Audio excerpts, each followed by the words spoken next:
What happens when a bumbling British diplomat, Engineers? Dancing? Isn't that a bit fishy? a mineral-rich island, and a Cold War standoff collide with Morris dancing, cricket pitch markers, and mistaken identity? I don't even know your name. Well, it's a little difficult for someone of our nationality. It's Jones. You get Carlton-Browne of the FO, a delightfully absurd 1959 political satire that manages to lampoon diplomacy, colonial hangovers, and international relations, all while keeping a stiff upper lip. Show our teeth. Show our teeth? Put on a show of strength, old boy. Stick around, because we're diving into a forgotten gem of British cinema, starring Terry Thomas, Peter Sellers, and an island you've never heard of. And where exactly is Galadia? Why, the 33rd parallel, sir. And never will again. Released in 1959, Carlton-Browne of the FO was directed by the Boulting brothers, Roy and John Boulting, masters of British satire. That's frightfully slack. Remind me to send a council rocket. And do find out what's happened to the tea. You might know their other hits like I'm All Right Jack and Heavens Above, but Carlton-Browne leans into farce with an even sharper edge. And blow up the entire universe anytime we wish. But that's appalling. Do you always have to see the gloomy side of everything? It's the kind of comedy that knows exactly what it's poking fun at, the polite but clueless facade of British imperial bureaucracy. Anyway, you made me look an absolute idiot. The film opens with a charmingly animated prologue telling the story of how Britain accidentally acquired the fictional island of Gaillardia back in the 18th century. Yes, accidentally. A map error, basically. Galadia, somewhere near the 33rd parallel south, was left to govern itself in 1916. But, in true bureaucratic fashion, no one told the British representative stationed there. Oh, not more trouble. Haven't we paid him? Not for the last 40 years. 40 years later, he's still on the job, blissfully unaware, until he writes to London about, what else? Suspicious Russian activity. These Cossack fellas are obviously up to something. We'll have to get our own experts in right away. That's when we meet our hero, if you can call him that. Cadogan de Vere Carlton-Browne, played to perfection by Terry Thomas.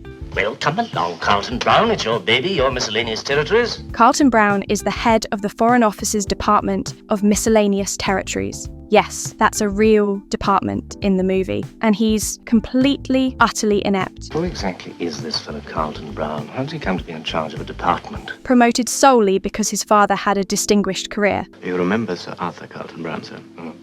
This is the son.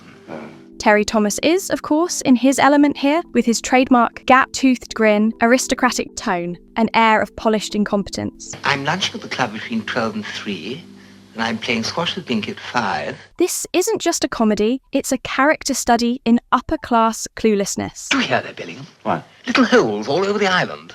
Good Lord. Faced with potential Russian interference on Galadia, Carlton-Browne devises a brilliant, or rather baffling, plan.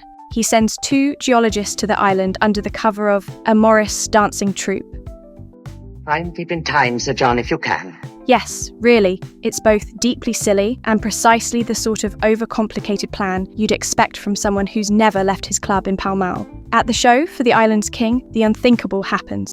I don't know how you feel, but I'm ready to go. The king is assassinated, which sets in motion a power struggle between multiple parties. There's the rightful heir to the throne, the Princess Elena. The Russians, the British, a would-be princess, a greedy prime minister, and a young Oxford-educated prince, Loris, played by Ian Bannen. Loris is earnest, thoughtful, and wants to modernise Galadia. An awful lot of poverty, Mr. Carton-Browne. No education, no hospitals, no roads, no lavatories. But he's surrounded by schemers, especially Amphibulus, the island's oily prime minister, played by none other than Peter Sellers. You are not to worry. Everything will be all right. You will see. Sellers is brilliant here, understated, slippery, and hilarious. I tell you, this man is going to make a lot of trouble for you. This is early in his career, but his mastery of character is already on display. Amphibulus has his own ideas. He wants to get rich by playing the Russians and British off each other for Galadia's cobalt-rich soil. Oh, we've riddled the island with holes and found nothing. If we don't find it down here, it's been a wild goose chase. Meanwhile, Loris's uncle, the ambitious Grand Duke Alexis, played by John Le Mesurier, wants to install his niece, Princess Elena, on the throne. You've got more on your plate, young man, than you realize. Take my advice, abdicate. She's played by Italian actress Luciana Paluzzi, who brings a cool elegance to the role. Nice to be a king. He may not have to worry about that much longer. Poor boy. What will you do now? Now, here's where it gets really fun. Loris and Elena meet on a flight, neither knowing who the other is. What are you doing in England? Oh, trying to speak English. I will never learn. Oh, you mustn't. Perfect. Loris is travelling under the alias Mr. Jones. Elena is travelling incognito. Their chemistry is instant, even as they hide their true identities. There was someone I didn't want to see. A classic romantic twist that's handled with light, comedic touch rather than melodrama. You know, you and I ought to get together. Carlton-Browne is then sent to the island to protect British interests, We'll be needing your paper bag. Good Lord, no, we'll be down in half an hour. joined by the ever-loyal, ever-bewildered Colonel Bellingham, played by Thorley Walters. He's counsel, does he? Remember Amphibolus promised the police would find them for us? So we did. Together, they bungle their way through a series of diplomatic missteps, including helping the United Nations solve the island's tensions I say, I think I've got it. Partition. by painting a literal white line across the island to partition it, using a cricket pitch marking trolley. It's the kind of visual gag that makes this film so endearing. Ridiculous, yes, but bitingly symbolic too. The answer, John. Now, if you just pinpoint the exact position of the deposits. As the British mineralogists discover, the real riches, cobalt, lie on the side now controlled by Grand Duke Alexis and Princess Elena. I go now to the Foreign Secretary. I see you when I return. Yes, Uncle. The Foreign Office, predictably, switches allegiances to chase profit, ignoring King Loris, who arrives in London only to be completely sidelined. His dignity, poise, and frustration are palpable. Your Majesty, I really must ask that you... That's all I wanted to know. But this is a comedy, and Carlton-Browne of the FO never lets things get too heavy. He is not to worry about the king, because the British have dropped him like a baked potato. Loris eventually reunites with Elena, they confess their feelings, and hatch a plan to take back control of Galadia from both the schemers and the superpowers. It's King of Galadia. Don't care if it's Billy Hill. We aren't having loud soutir. Oh, he's ordered another bottle of the best. One particularly memorable scene has Loris and Elena ducking into a cinema to hide, only to see a newsreel showing her royal arrival in Britain. The double take, the realization, the embarrassment. It's a charming mix of romance and satire, and it's scenes like these that give the film its emotional heartbeat beneath all the absurdity. I'm sorry. I never meant to deceive you, Mr. Jones. Eventually, the British send in troops to restore order, but the troops, led by Bellingham, attack their own HQ. Major Miller! What's the meaning of this? Surrounding your own headquarters. Bloody scandal. It's total chaos, but played with that dry British wit where nobody ever quite admits they've made a mistake. Mr. Carlton-Browne. And you, Colonel. I beg your pardon, Brigadier. I see you've been promoted. Loris and Elena emerge as the victors, now engaged and leading the revolution. They graciously pretend that Carlton-Browne is merely visiting to offer congratulations. Grand Duke Alexis has decided to spend his remaining years in a hotel in Portugal. And somehow, through no skill of his own, Carlton-Browne is awarded medals by both Britain and Galadia for his role in securing peace. It's a perfect ending to a story about misplaced priorities, overcomplicated diplomacy, and accidental heroism. Carlton-Browne leaves hospital today.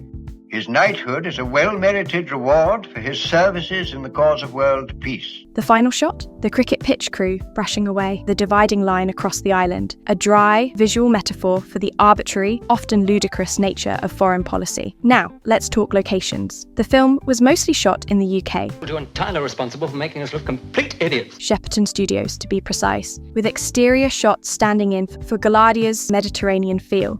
And now, please, you inspect the guards of honor. As for the reception, Carlton-Browne of the FO performed modestly at the box office, You know, that would be marvelous. never quite becoming a breakout hit, especially overseas. Critics were divided. Some praised its sharp satire and performances. Wouldn't be very sensible for me to commit myself with. No, sir, but Good. And have a good time while you're here. Others found it too farcical, even by British comedy standards. congratulations.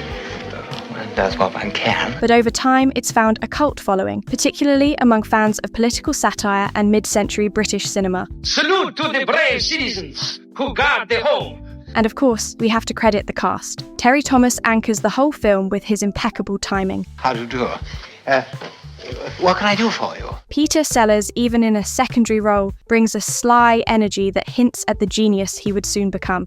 To the greatness of Britain and all she will do for us. Ian Bannen and Luciana Paluzzi offer heart to the farce, and supporting turns from comedy greats like John Le Mesurier. and Irene Handel round out a stellar ensemble. Do you think we're winning the Battle of Exports?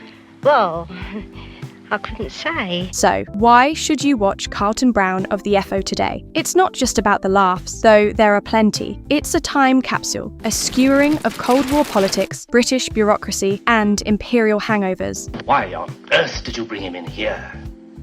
Britain? It's funny, yes, but it's also clever, subtle, and surprisingly modern in its themes. Whether you're a fan of Peter Sellers, a Terry Thomas completist, or just someone who loves a good diplomatic farce, Carlton-Browne of the FO is well worth a revisit. Thanks for watching. Don't forget to like, subscribe, and let us know in the comments. What's your favourite overlooked British comedy? Or, better yet, which fictional country deserves its own satirical film? Oh, who's that, sir? You half-witted halibut.